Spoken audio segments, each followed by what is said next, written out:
बिस्मिल्लाहिर्रहमानिर्रहीम अस्सलाम वालेकुम। इन्फो टीवी की आपको एक और मुफीद वीडियो में खुश आमदीद कहेंगे। आज की वीडियो हमारी है उन लोगों के लिए जो आज़ाद वीज़ा पर काम करते हैं। वैसे तो सबसे पहले आपको बता दें कि सऊदी अरब में आज़ाद वीज़ा नाम की कोई चीज़ नहीं होती है। वो लोग जो होते हैं कि वीज़ा ख़रीदते हैं, वीज़ा ख़रीद कर जो अपना एम्प्लॉयर होता है, अपना कफ़ील होता है, उसके पास काम नहीं करते, बल्कि उसको मंथली देते हुए दूसरी जगह पर काम करते हैं। अभी पिछले दिनों से सोशल मीडिया पर एक ख़बर जो है वो बहुत ज़्यादा फैली है कि आज़ाद वीज़ा पर काम करने वालों की पकड़ धकड़ जारी है। आज़ाद वीज़ा वालों के लिए नया कानून आ गया है और उसकी सच्चाई क्या है, और जिसमें जो खबर चल रही थी कि आज़ाद वीज़ा पर काम करने वाले अगर कोई पकड़ा जाता है अपने कफ़ील कंपनी के अलावा किसी दूसरी जगह पर काम करते हुए, तो 1 लाख रियाल का जुर्माना है, 6 माह की जेल है, और जो कफ़ील है कंपनी है उसको 5 साल के लिए वो वीज़े भी नहीं निकाल सकेगा। और जो आपको बताते चलें कि ये जो कानून है ये आज से नहीं है, ये वेरी फर्स्ट डे से सऊदी अरब में मौजूद है कि आप अपने कफ़ील के अलावा किसी भी दूसरी जगह काम नहीं कर सकते हैं।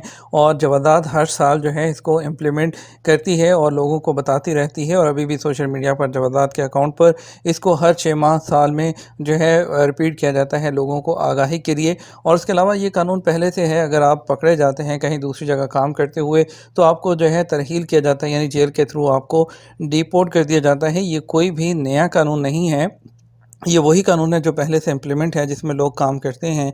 आप सब जानते हैं कि सोशल मीडिया पर पैनिक फैलाना या र्यूमर फैलाना सऊदी अरब में जो है वो एक बड़ा संगीन जुर्म है। और वैसे बताते चलें कि ये कोई लीगल नहीं है और इलीगल है वैसे भी। क्या अगर आप जिस कंपनी के वीज़े पर सऊदी अरब आते हैं उसी पर आपको काम करना होता है।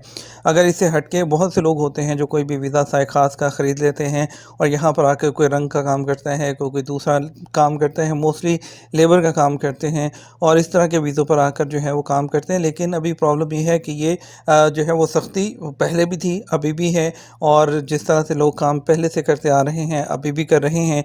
लेकिन ये कि दिन ब दिन सऊदी अरब में कानून जो है वो सख्त होते जा रहे हैं, नो डाउट। लेकिन इसमें पैनिक फैलाने की ज़रूरत नहीं है, ये वही कानून है जो पहले दिन से सऊदी अरब में मौजूद है। अभी इसको जो है कोई दोबारा से इम्प्लीमेंट नहीं किया जा रहा, ये पहले से लागू है और पहले से होता है। तो इसलिए कोई भी खबर शेयर करने से पहले उसको खबर को सही तरह से बताया करें, ना कि जो है लोगों में परेशानी फैलाई जाए। ऑलरेडी गैर मुल्की जो होते हैं वो यहाँ पर जो है वो परदेश में होते हैं, वो छोटी छोटी चीज़ों को लेकर, छोटी छोटी बातों को लेकर बहुत ज़्यादा परेशान हो जाते हैं। इसलिए बहुत ज़्यादा पैनिक फैलाने की ज़रूरत नहीं होती। जो सच्ची खबर होती है, जो सच्चाई होती है, वही लोगों को बतानी चाहिए। उम्मीद करते हैं वीडियो पसंद आई होगी, लाइक और शेयर भी कीजिएगा। अपना ख्याल रखिएगा। अस्सलाम वालेकुम।